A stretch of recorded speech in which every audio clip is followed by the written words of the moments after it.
Welcome to the Artist Advisory Hotline, the podcast for artists who want valuable guidance and honest answers on how to grow their careers and develop their new project from leading art world experts and artists. Here's your host and founder of the Artist Advisory, Marina Press Granger. Tune in as she gets you the answers you deserve.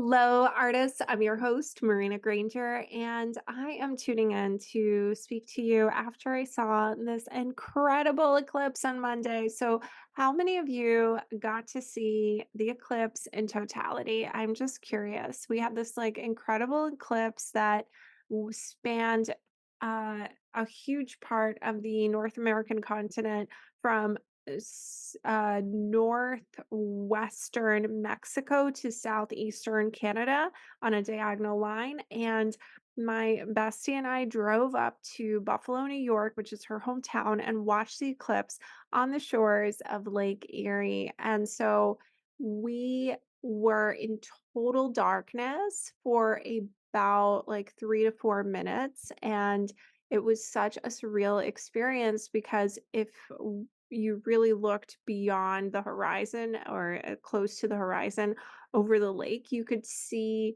a light coming out, and it was the light that was beyond the path of totality, I think. So it was really cool. There's literally a shadow over you from the moon, and it was such an incredible experience. The moment it got fully dark, there were people setting off fireworks and sending up those beach lanterns. It was so fun.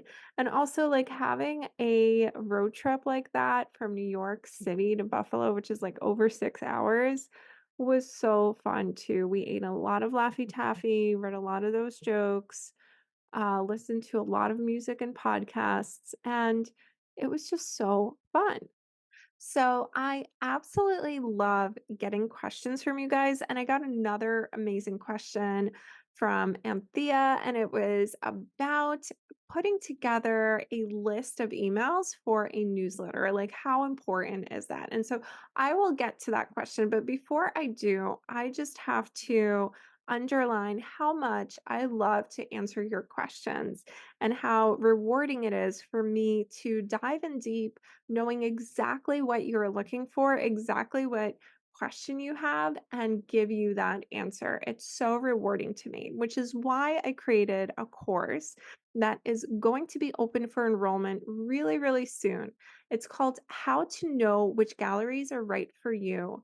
And while this is a self-paced course, more or less, it's a course in 7 parts that you get to watch on your own time. We will have a live Q&A component.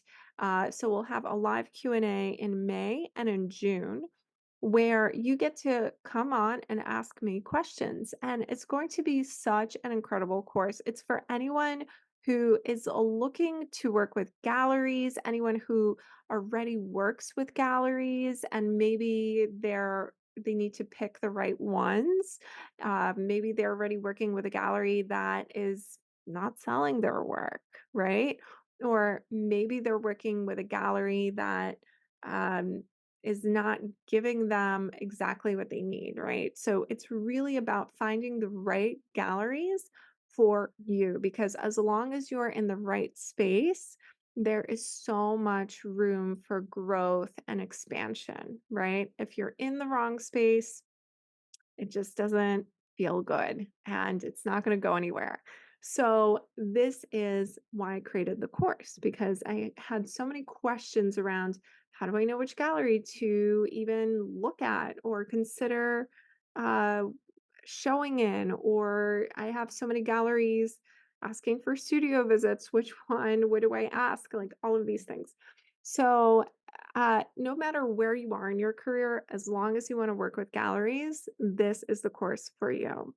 Now, I want to break it down for you and tell you what's included. So, it's a course in 7 parts, and you get a few weeks to go through the course uh, at, at your leisure, right? Like at your own pace, more or less. And so, the 7 parts are as follows. So, Part one is about the intention and mindset around finding a gallery and how I dispel common misconceptions around working with galleries or looking for galleries and the idea around the energy of visibility for you too, right? Because a big part of the mindset is sometimes we have these self-imposed limitations on our own visibility around working with galleries. This is huge. So we'll talk a little bit about that. Then another part, the next part is getting to know about galleries. And there's so many different types of galleries and I teach you how to identify them, which ones are right for you in terms of whether they're a blue chip gallery, a 50-50 gallery, a non for profit space, a vanity gallery, a rental gallery, an alternative space. Things like that, a co op gallery, and the benefits of working with each of those types of galleries and the cons as well. And then our third part is understanding what those galleries are looking for.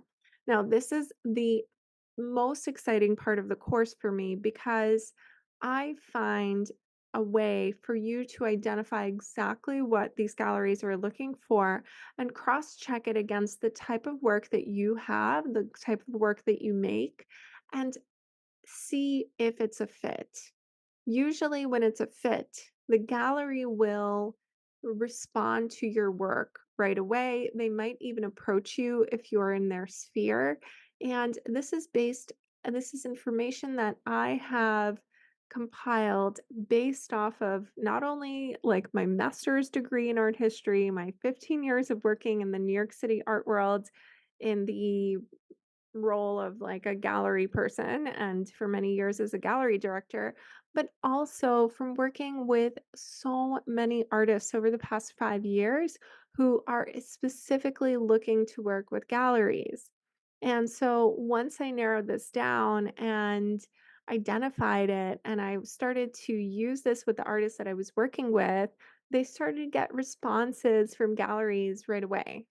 And they started to get approached by galleries because of my method of like how to be in their sphere, so to speak. And it just started to feel so good. So I couldn't wait to share this with more people. Now, part four will give you some examples and case studies of how to identify that criteria in galleries. Part 5 is where to actually find the galleries, so it's more fun for you, so you don't actually feel like you're sitting there going down a rabbit hole of research. Part 6 is how to adjust your curation, how you curate your work before you approach galleries, right? How you present your work on your Instagram, on your website, anywhere, right? Before you approach these galleries. And then part 7 is how to actually approach these galleries, right? And in the Q&A, we're going to go through your specific needs step by step. So if you're into a course like this, I would love, love, love to invite you to join us.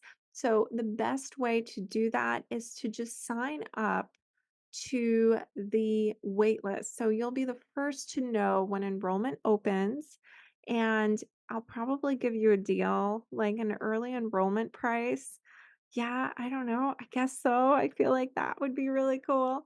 And also, it's a limited spot course, right? It's live, so there's not going to be too many people in this. So you get to register before anyone else can take your spot. So that'll be really cool. So go ahead and jump on that wait list if you haven't already. Okay. So let's dive into our question and the topic for today, which is from Anthea. So her question is regarding placing a focus on a newsletter and readers. She says, As an emerging artist without gallery representation as of yet, I have been working on Instagram, of course, getting into shops, cafes, and finally having a website and a newsletter. Is there a good way to get people to join a newsletter? I feel this is perhaps the strongest way to drive sales and market my work, but am not getting not so great at gathering people's interest and info. Is focusing on a newsletter something you'd recommend for an artist without a gallery? So, this is such a great question. And I'm sure so many of my listeners, so many of you guys have had similar questions in your mind, similar thoughts. So, the first thing that I want to answer is your level of focus on building a newsletter. You're asking, like, is this even something that you should be focusing on because you're just starting out? You don't have a gallery. So the answer is it's so, so important to build your email list because your email list will travel with you from gallery to gallery. When you work with galleries, it's very seldom that you will actually get the contact information for the people who buy your work through the gallery. So, your most prized contacts are the ones that you can take with you from place to place throughout your career. And so, it's never too early to start building that email list. When you start building that email list, you might think, oh, whatever, like I have 10 people on there. But here's the thing, those early connections can be so, so important. You never know who you can connect with. There could be someone who you think is just going to be getting your emails and never respond. And then l- maybe they're connected to a really, really big part of the art world and they see you thrive and they invite you to an invite only residency that's highly coveted. Who knows, right? You never know who you connect with, and always, always prioritize building that list. Now, there's of course going to be a level of focus that you put on this. And while it is a priority, maybe throughout your career, you're going to have different levels of it being a priority. Perhaps maybe a priority right now might be to develop your artwork, to develop the way you speak about your work, but always, always grow your mailing list. So, how can you do that? Before I even tell you that, I'm going to say this.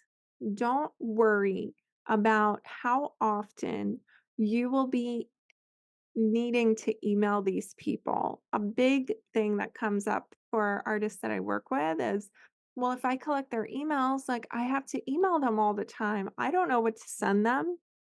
Guess what? No one's really waiting for you to email them. You can nurture your list and you can send emails later on. It's always good to just have an automated email after you add them to the list so they remember who you are, right? So that they have something in their inbox from you. So that's one thing I would say that you should do is create an automated email once you add them to your list. And in the very beginning of your career, you don't even have to worry about the automation. You can potentially even do it on your own.